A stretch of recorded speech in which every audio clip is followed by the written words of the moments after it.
All right, people are filtering in. We will start a little bit after the top of the hour, just so we allow people to kind of join, and then we will be recording this and sending out the recording post webinar. So if you have to drop early or joined late, you'll still get all the content. Maybe while we're waiting, everybody can tell us where they're calling in from. I mean, the panelists only. I will start. I'm in Fargo, North Dakota. I can go next. I'm in sunny Oakland, California.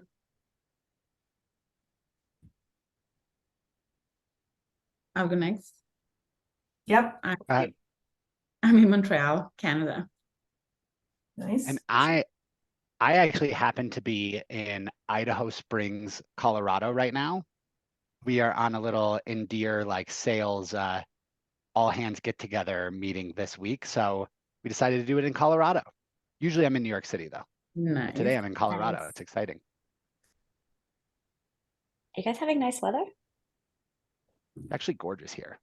It's like chilly, but probably the same temperature as New York was. No, Montreal is bad. Today is Is bad. it We had a great summer that was super long. In the entire month of October was super hot, so we knew it was coming. Everyone that lives in Montreal or in Canada, they know. So winter is coming and we're ready. Sounds very Game of Thrones. Yeah, right. Pretty much, yeah. I don't see, I think it's just the Q&A, Madeline, or am I missing a chat? I was looking to see if any of the attendees who are coming in have chatted anything.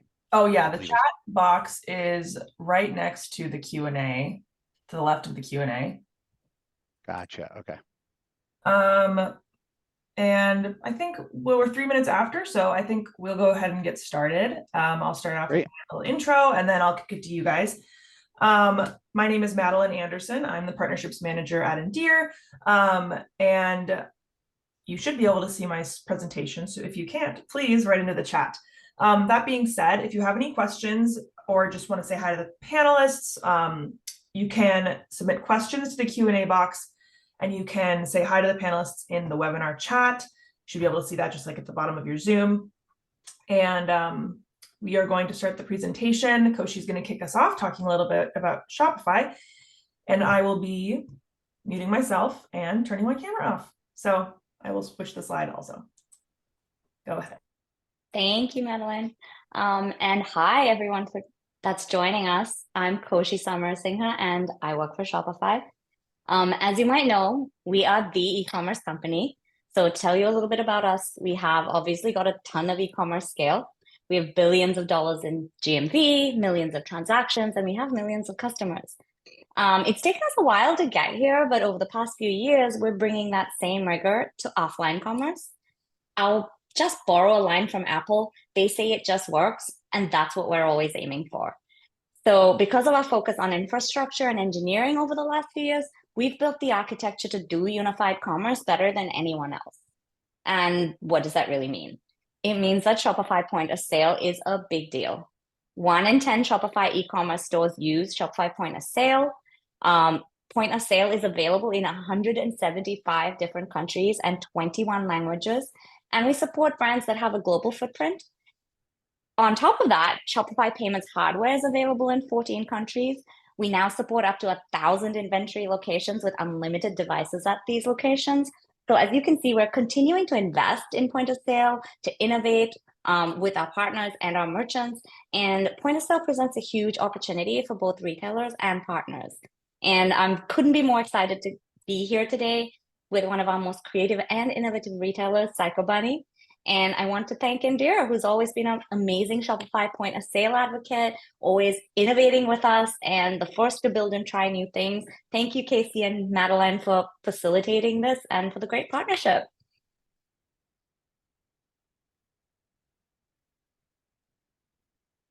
And me handing over to Mark. Of course.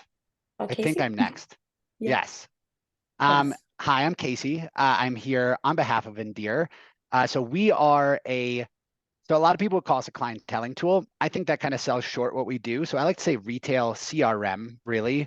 We connect with platforms like Shopify and all of the different connected sort of platforms in that Shopify ecosystem, we look to bring all of that data really surrounding the customer communication. So where Shopify is handling everything you need to know around your customer orders and your inventory, we are looking to bring everything together around your customer communication. So in other words, when did your customer last hear from you?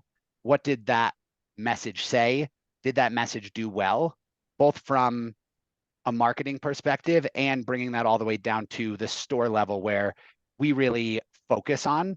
But the goal again is to give you this one platform as you start to take advantage of that Shopify ecosystem and you find yourself adding on, Gorgeous, and then we throw in this Klaviyo marketing platform and all these different tools.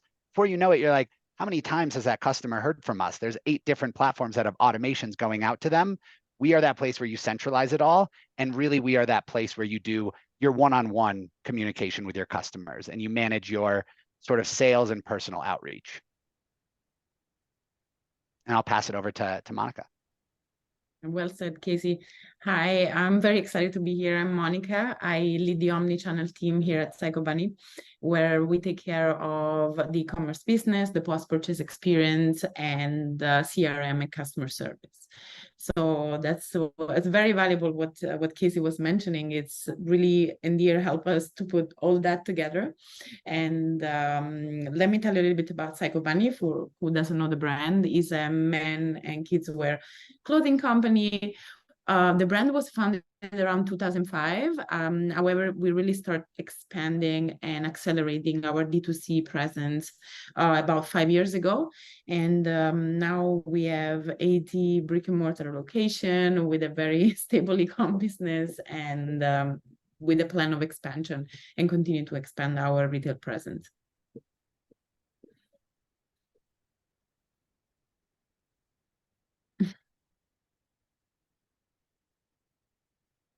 Casey, I think you might be muted.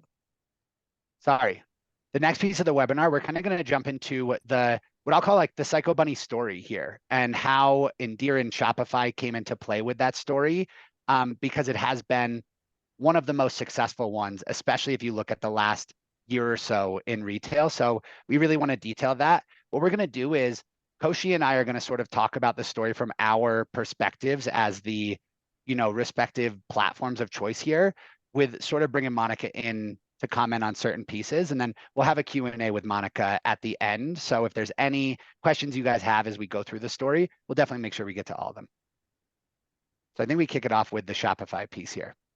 Absolutely. So the whole question of why Shopify, when we ask retailers that question, I consistently hear just this one answer is Shopify makes selling easy.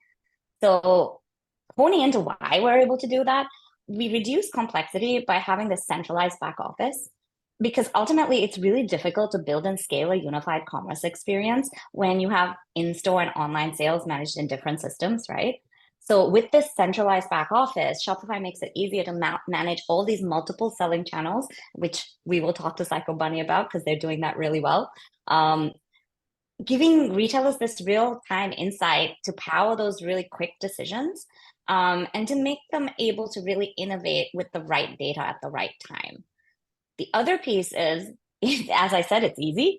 Most of our customers don't even have to train their staff. If the staff can use an iPhone or an iPad, they'll be able to use point of sale. And the other piece that I should mention is retailers have this centralized control over staff roles, offering like store operators this peace of mind through staff permissions, including manager approvals, which makes then onboarding new employees much more straightforward. So what I like to say is that the essence of our platform is built on the principle that entrepreneurship should be really accessible to everyone. I like to call it the democratization of retail. And to be honest, that's what makes me really excited to be here. And to reflect that to Psycho Bunny, you guys started your journey online with us, as you said, about, I want to say 5 years ago. And Monica, I'd love to ask you, how did you start out with physical retail, and why was Shopify and point of sale the platform of choice to scale your omnichannel approach? Great question. So our story is, I would say, it's a little special and unique because, as I mentioned it before, the brand was yes founded in 2005, but the brick and mortar expansion is pretty recent. We started, of course, as a wholesale brand, and then started with e-com and, of course, Shopify, right? And then we wanted to try. I would say I'm simplifying the story, but it's actually a very beautiful story. We wanted to try and open a pop-up store. It worked very well, and it's like, okay, let's open real physical location. But and this was at the beginning of the pandemic, so let's contextualize it. When you know that all the news around the world is about recession, retail, there's a massive issue with the retail, or the locations are closing. The business wasn't sure. It's like, okay, let's try and let's see how it goes. So Shopify was able to provide us a solution that was easy to install and was already connected with our e-com system, with our inventory management system, with our customer database, where we could just plug in the store and go. And that's actually what happened. And then open another store and another store and another store. And for us, it became our way of running retail. And still at the point where we are now with 80 location is the way. And I would say, if I may say that, we grew together in that retail expansion, where we were able to really create an omni-channel ecosystem, where the customer independently was buying online, was buying in store. For us, everything was connected, and we were able to service them the best way. I love that answer. I have a quick follow-up there. Yeah. Because I think there might be people on here who are Shopify merchants but don't have any stores yet. Those first couple pop-ups you guys opened, what did they, if you like remember, what did they look like in the sense of like timeline, like length? Were they like 6-month pop-ups, or because sometimes people call a pop-up like a year-long thing? So like about how long was your first jump into a lease, I guess? I have to be honest, I wasn't the lucky one that is part of the original, so the one that really created and started Psycho Bunny D2C. However, for what I know, I'm at Psycho Bunny since 2 years now, 2 years and a couple of months. That was pretty fast, and if I wanted to contextualize it around the pandemic, the start of the pandemic, there was at the same time a lot of retail locations were closed. So there was an opportunity there where you have a pop-up location, but then it's very easy maybe to go in a permanent one with different conditions. And every retailer out there, they know that there was an opportunity of renegotiation, on finding different conditions when talking to the landlords. And that's, I think, how it happened. So perhaps was faster for us, given the context, rather than now it might be a little bit different.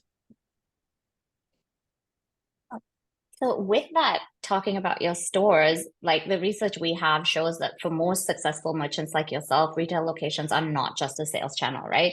They serve as a prime marketing channel for like brand awareness, experiential marketing, and also even like a fulfillment hub for other channels. So bringing that lens, where Shopify I see where we plug in is that intuitive interface and all those tools that allow you to give that, as you mentioned when we were talking before, that continuous omni-channel experience, because you don't have those separate lanes of business. So then you can build that revenue by doing that mobile line bust, or sell inventory at one location and conveniently ship it to the customer, or buy online, pick up in store, local delivery. And I wanted to ask, like, when you are thinking about how you create that customer experience you want to offer your customers, what are some of those key principles that guide your thinking? Like, what do you do in the store? Like, what's the experience you want to create? For us, the store and the store expansion in each store, it's very important in order to build that brand awareness. Now, at the beginning, we didn't have that many locations. Of course, our e-com presence was minimal in comparison to now. So opening stores, and especially for the people that visited our stores, they're really colorful, kind of loud, and as well our brand. So you don't really notice it in a mall, if I may be honest. So for us, opening store was a strategic move towards also brand awareness, opening in the right location where we were seeing also the e-com demand growing. And then once for example, you don't know the brand, then you come and walk into the store, you walk into the world of Psycho Bunny.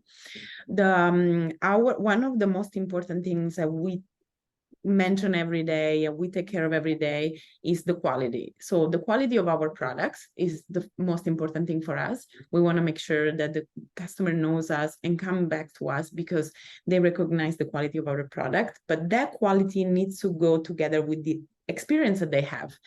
So we say everything that the customer experience with us needs to feel like our polo. Our polo, as even if it's a menswear company and kids wear, we also wear it. And when you wear it, it's indescribable what you feel. It's soft, it's perfect for us. It's amazing. So if we can translate that experience when you wear our clothes into anything we do, the contacting with the customer, just the experience of walking into our stores or visiting our website, that's basically what we focus on every day. And I guess consistency is key, right? Offer the perfect payment methods online, offer them in store. You have tap to pay with point of sale on iPhone. Yes. With that, I'm super curious to ask, how has clienteling and the work you've done with CRM and Endear factored into that end customer experience? Like how we started, maybe I can start like this to answer.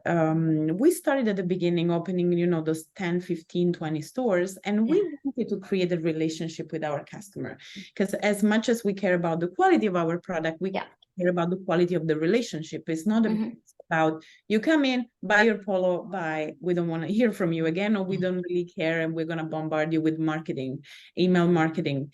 We wanted to create a real relationship with them. So we started with a pen and paper, a book where we were writing the email address, the phone number, their names, their kid's birthday, anything that wanted to make us closer to the customer. But at one point we realized, guys, we're not a pop-up store. We are becoming I would say a serious retailer. So we needed a solution that was able to digitize that process, but still keep it not an automated marketing system. It had to be the one-on-one relationship is important to us, was important to us. That's why we started that program with a pen and paper. So Endear helped us digitize that process. Yeah, I think thinking back to when you guys joined, yeah, I remember it was very much like, this is something that we know it works for us already. We just need a way to make it something that is like more of a process, right? Like we can already tell just with pen and paper that this makes people come back and buy more. So I even wrote down here, I think I remember you saying on our very first call, mentioning that perfect polo and being like, our polo is perfect and we want our customer experience to be the same way. And that has like stuck with me ever since that call. So I remember that. I mean, we try. The polo is perfect. The experience, we're working hard every day. And I don't want to lie, as every retailer can understand, when you grow so fast and open that many stores so fast and you hire that many people, it's not perfect every day, but that's our goal for sure. I remember still the conversation when we started with scoping different clienteling tools, right? There are many out there, but I think the uniqueness of Endear stays in the fact that they really care about their one-on-one relationship. It's not about it's not about bombarding the customer, asking them if they want to do a video call, if they want to take an appointment, like in a way that is very sale-driven. For us, it's important to create the connection. It doesn't mean that the first message that we want to send, it's about you need to buy something. That's email marketing, paid marketing. We can do this in many other ways. It's not clienteling for us. For us, clienteling is taking care of the customer. They want to buy or not today, is not that the goal. Yeah, I would add, I think when we were first getting started, just like the way, and I have always loved this about working with you guys and Psycho Bunny as a whole, the way that you guys are willing to test things and like pilot. I feel like a lot of like our competitors in the clienteling space, it's very tough to pilot a clienteling tool in a lot of cases. If you're on Shopify and you want to pilot something, Endear plus Shopify is the answer there. You could have 100 stores like Psycho Bunny and say, I just want to test this in 10 and see how that goes. So I think it's probably my favorite piece about what Shopify has changed about the retail landscape is just this plug and play capability where you can have millions and millions of customers and orders, and you can still trial something and test something. And that's just unheard of before Shopify. Yeah, I think, I mean, you were quoting Apple before, and honestly, the example of the iPhone is the perfect one. You buy it and you install apps. So that's why Shopify for us, it really works. Independently is the POS, or the e-commerce is the same, I would say, ecosystem. And that's actually the beauty of it, that having POS and e-commerce connected, when we plug in an app such as Endear, the customer data are already there, and it's so much easier. So we don't have to export from a system, upload into another system, define, oh no, we need to create a suppression list because we did that email marketing campaign and now we're going to send the clienteling campaign. Everything is already connected. So it's a very, very simple, especially in Endear, to filter out and filter in certain things with offline and online data. That's the I would say the main advantage that we have staying in the Shopify ecosystem with online and offline. Yeah, let's go to the next slide, Madeline, because I think it's a good transition into sort of how successful you guys have been. So Koshi, do you want to kick it off here again? Absolutely. I did want to just really quickly touch on the amazing work Psycho Bunny has been doing with our partner network, because I don't want to let that get lost in the shuffle. Because we have, like, as you mentioned, we have this 40,000 partners creating this ready-made marketplace for retailers. And Psycho Bunny has been like a power user of the platform and services. So I just want to call that out. You've done an amazing job. You've built this network of partners you work closely with to really tailor every aspect of your retail store technology and stack and experience through Shopify. And I also want to give myself and my team a pat on the back. I don't think there's any other platform that can offer the variety and quality of partners that Shopify does. And just to mention a few, like to give a little bit of kudos, you guys work with Reese Group, who builds the tailored app experiences to drive in-store engagement right from the point of sale app. You have Loop or Happy Returns, who create those seamless returns experiences that your customers expect. And then, of course, Endear, who builds these completely nuanced clienteling experiences that hone into that focus on quality and personality, right? That's part of your brand. And Casey's going to share that just leads to revenue growth.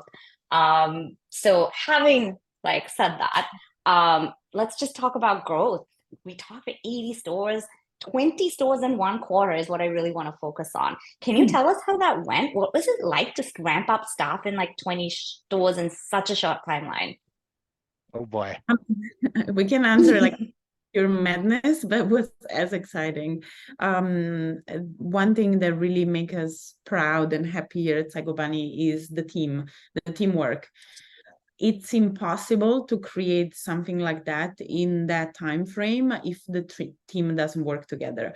So independently of what exactly is your role or what you need to focus on or what was written in your job description, you just want to make it happen. So we have one goal and everyone works together in order to achieve that. So we were working seamlessly with the real estate team, digital team, the IT team, because at the same time we were going through a digital, also a tech stack transformation, and as well the amazing store operation team that they really made it happen. To hire all that many people, well, likely the customer like our brand and they know our brand, so many of our sales associates, they really joined us because of the love of the brand. And I would say even if we have an office here in Montreal, another office in New York, and of course stores now all around the United States, we feel like one team working together. I love that. And I guess it's also that consistency of being able to ramp staff up quite quickly, get them onboarded and get them out there running and selling. Yeah, I wanted to mention that before. I know we're focusing also on the technology part here to understand how easy it is to integrate those systems, how Shopify POS is easy to also to use in store. The important thing when we as an organization, for example, we did and decided to go through that transformation, and also growing and expanding our retail expansion, it's important to consider, yes, the technology piece, but also the processes and the people. So it's very, very important, especially when we launched Endear. Casey was mentioning it about piloting, non-piloting. We had a very clear process. We are like, we're going to install this. Okay, the installation with Endear, we were lucky. It took like less than a day. But for any other technology project, it takes a little bit more than a day. So we use a similar approach. So within the ecosystem of Shopify, being like an iPhone with the apps, it's pretty easy to install and uninstall one. But then we had to go, okay, what's the plan? How are we going to launch it? You cannot launch in 60 stores at that day and a clienteling program. We need to ramp up, do training, courses, but also test ourselves the platform and see how we want to customize, because it's pretty customizable. So we decided to start with one store. We piloted, I think, for a month. And then as of the beginning of 2023, okay, let's move this a little bit faster. So we went and we tested 8 stores. So we piloted them. We're monitoring how many messages that we're sending, the sales that we're generating, was impacting online, was cannibalizing actually our email marketing program. There are a lot of things to consider when you digitize a clienteling program, that you want to make sure that everything works within the CRM ecosystem, that is not just clienteling. And then last but not least is the people. The store staff is our associate in store are the one that drive this program. And thanks to them, thanks to their passion, and also they have the same interest of making the customer happy that we have here in the head office. It's not like we are very, very much aligned with our objectives. They were able to be interested in the training, wanted to understand the dashboards and understanding how they can drive a better customer experience. It was not just about sales. So all these pieces in technology, processes, and people were fundamental for, I would say, the success, as you mentioned before, of the launch of Endear, but as well of the Psycho Bunny, like past year of Psycho Bunny. Yeah, the people piece is so important. And I talk to so many retailers that, sometimes when I will be talking to someone about putting Endear in their team's hands, it can be a little intimidating, right? So they're like, wait, now my team's going to be able to message my customers through this platform. And what I will always sort of come back to is that retail person is that person in your retail store, whatever you call them, sales associates, some people call them stylists, whatever it might be, they are the personality of your brand. They are like, when your customer thinks of your brand, they think of that person standing in your store. And like, you need to hire and value and train with that in mind. And I think that's something you guys have done. And it's so hard to capture that in numbers, other than just looking at your success. It's like your team morale and the way people love working for the brand and you is like, it's awesome to like, when I'm working with them, to see that. So definitely really deserves translates. a bunch of kudos. Sorry, go ahead, Coach. Sorry to cut in. I was going to say, and it really translates into the customer experience, because I love shopping at Psycho Bunny stores. I've got my little logo here. It's not only great products, it's fun. It's just a fun experience, and you can see that connection between the brand and the staff. It's pretty cool. And then focusing on that customer experience, so how you meet your customers where they are. You guys have an impressive number of integrated sales channels through Shopify. That I think there's like 17, including Endear checkout, TikTok, Google, and Shopify point of sale. So it's a lot of complexity. How do you choose which channel to enable, and how hard is it to set all of this up and monitor it? Oh, great question. If I can be honest, sometimes I wouldn't even call it integrated. It's so seamless, the integration process, that is a click. I would say they're part of the way we operate on the business side. However, if I want to look at this with the customer eyes, for us, it's important that a customer sees one of our products, sees one of the campaign images, sees an ad, a video.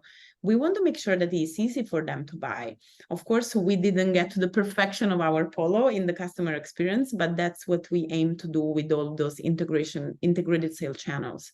For example, the easiest example is like, okay, you are on social media, you see an ad, you don't want to go and click 3 or 4 times. I know it doesn't cost anything, but it seems that for the customer, but even for me, when I buy something and it's more than 3 clicks and it takes more than 10 seconds to load, you're like, oh, I don't want to do this anymore. It's too hard. So I don't actually blame the customer. I do that myself. Integrating those sales channels, for example, with Endear, if we send an email through the Endear platform or an SMS and we attach a link and we say, okay, you can see our new collection here. They visualize it in a very easy way through, we call them they look like an Instagram story. And then you can just check out. You don't have to, go on the website and then you click and go on the website. Then you need to find the product. And then from the product, you can go to checkout. These are like 15 clicks and steps. The customer, trust me, doesn't want to go through it. I personally don't want to go through it. So that's, I would say, the advantage that we have. So with that, like you guys are also managing this huge product catalog, like 9,000 products, 50,000 variants, and then your annual revenue. I'm not going to talk about numbers, but I had a look. It's very impressive. So a high level of sales, a lot of complexity to manage, and you're managing all of that through the Shopify platform. Curious about how, do you know how your store staff are finding that experience? And, what tools are you using in store, like better reporting to guide decisions? And there are like basic reporting that are really available with Shopify, and the store staff can easily access them from the store. However, there are some that are a little bit more complex related to inventory management in order to push the right things and look at the right KPIs that we support them through our BI department.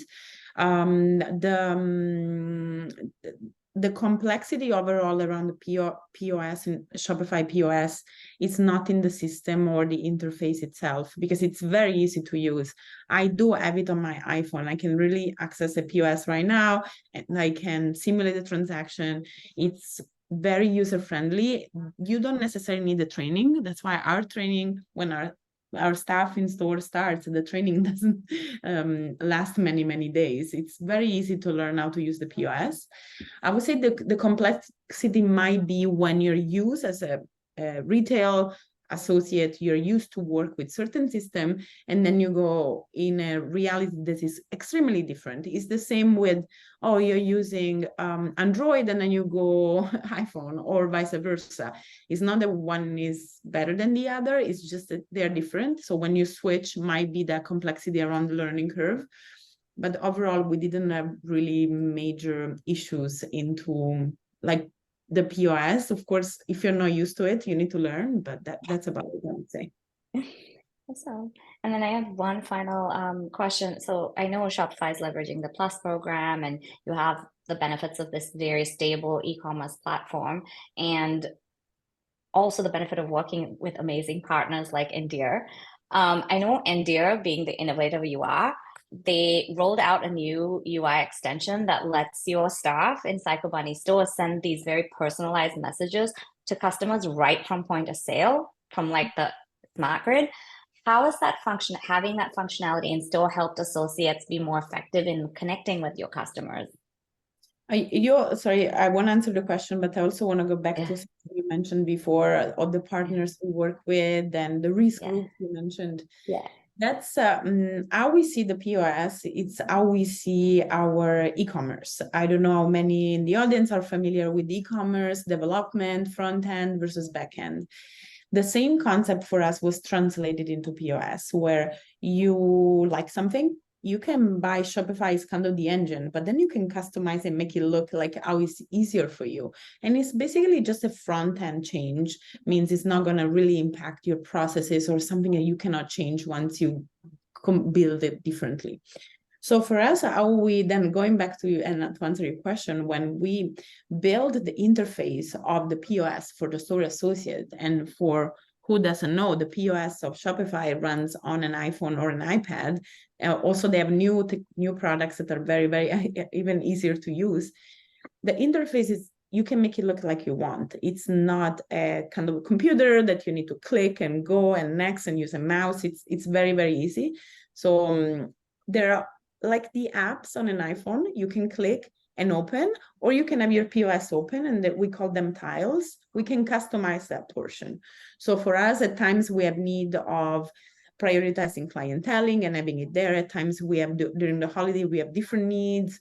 At time we wanted to, for example, prioritize the returns if during that time frame we need to have that kind of configuration.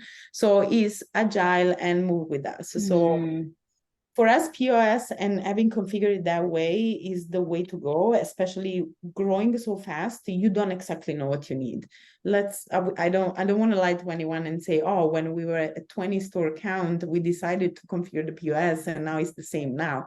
And so many iteration and it changed with us and evolved, especially we want the store staff to give us feedbacks and say, what do you think is good for you? And let's build it together. Certain things are very easy to do, so we can do it in a week. Certain takes a little bit longer, but that's basically the approach. I love that because it really, sorry, Casey, go ahead.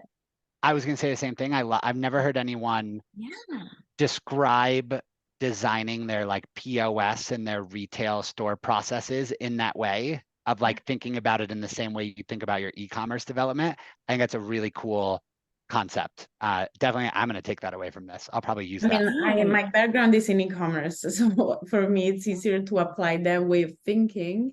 However, with Shopify was also, maybe that's the major learning curve for who comes from a traditional retailer with different systems, more a monolith system. If you think about the speed and the things that you can do through e-commerce development and apply them to retail, then you have I would say, an advantage in agility, and you gain it in speed and go to market with certain things. Yeah, no, I love it. I love the concept because I think that's the biggest thing retail is missing is some of the mindset of e-com. I think retail as a whole needs the mindset of e-com and to take that into 2024. Agree. And hopefully that's what we're bringing. Yes. So I'm just going to comment here a little bit on, the graph on the right-hand side. And I think really what we're showing here is just the consistency. And I think overall, that's the number one thing you want out of your clienteling is consistency, because the one thing that's common, like Monica was saying with how you design your POS interface is change. Like the only thing that is common and is coming in retail is change. And the same is true about your clienteling strategy. I mean, even Psycho Bunnies, like we have worked and developed and like tested different strategies over time. And the number one thing you just need to make sure you have is consistency, because I could apply it almost to my sales world as well, where the consistency is more important than even the strategy you're employing at that point in time, because consistency tells you what strategies work. So that's ultimately what I want to show here, is just that ever since we started back in the end of 2022, it's just been this consistent sort of no crazy jumps, no crazy spikes here, this consistent up and to the right graph. We could probably jump to the next slide, Madeline. We've made it to the Q&A portion. I know we've discussed a lot, so we'll see if we have any questions from the audience. And then I know Koshi and I have come up with a couple questions on our own. Yeah, why don't you guys start with any questions you guys had preloaded, and we can let people ask their questions as you ask. Do you want to start, Koshi? I know we asked a bunch of them throughout as well, so.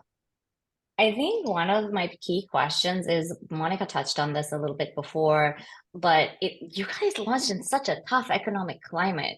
There were store closures everywhere, and you guys really bucked the trend and superseded all of that and have been super successful despite these difficult economic times. I just want to see if there's any tip you can share with any of the audience who are hoping to emulate your success. Well, the context always matters within every story, especially in retail. For us, that situation helped us perhaps in having advantage in opening more stores, as we touched on before. However, e-com was exploding for every retailer out there and known. So for us, that was also super important, where customers started knowing about the brand through the digital experience. And then they could find those brands and the store in the mall. So that growth happened differently, perhaps as other brand, where you open your brick and mortar presence and then you want to accelerate digital. For us, digital was already very accelerated. And then we start opening stores.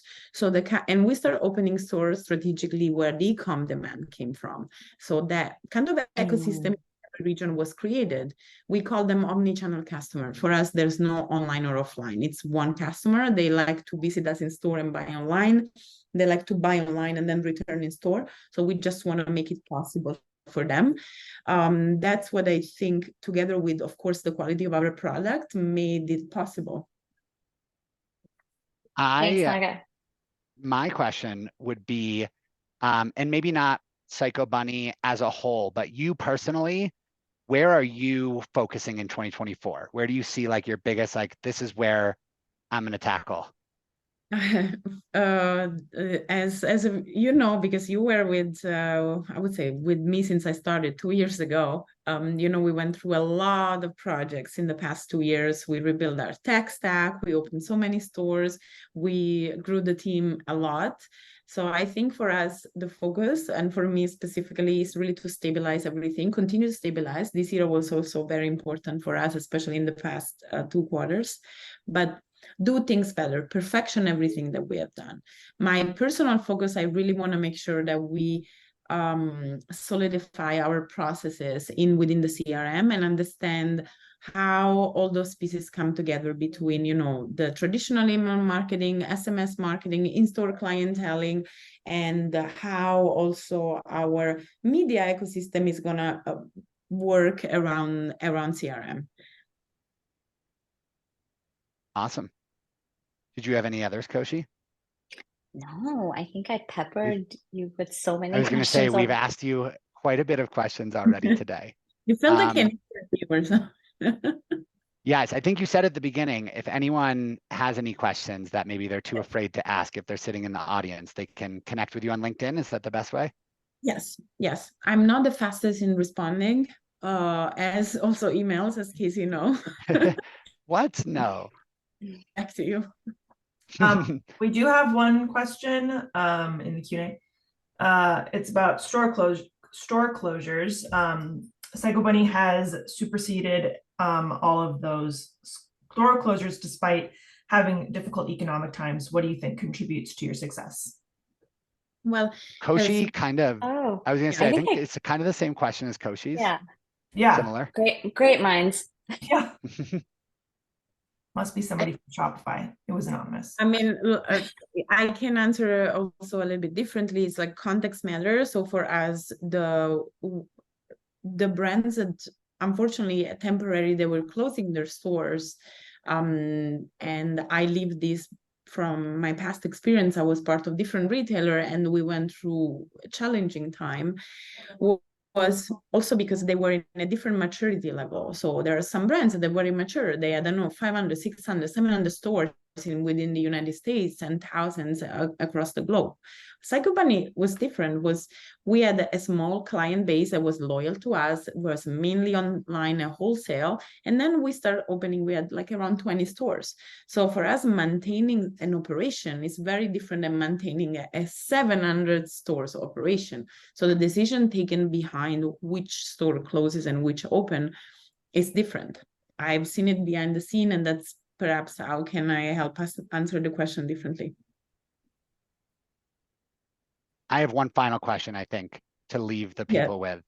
And this should be an easy one for you. Besides the polo, what is your favorite Psycho Bunny product? I'm making you pick amongst your favorites now. You can't say the perfect polo. No, the polo is perfect, but our t-shirts and sweaters are very good too. And we always launch a special capsule around the holiday. So we're having like a loungewear capsule launched around for gift giving moment. And I have to be honest, my husband has the pajamas. They are so soft, and we have only one at home. I want to steal it from him. I cannot, so I'm waiting. We launched that capsule to buy it. So my second favorite is loungewear.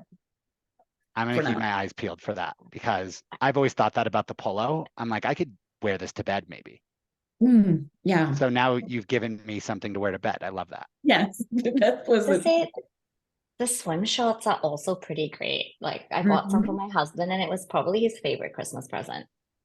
Yeah, my Amazing. kid loves the one changing color in the water. And Yeah. he can entertain for hours. So I'll Oh, I give it imagine.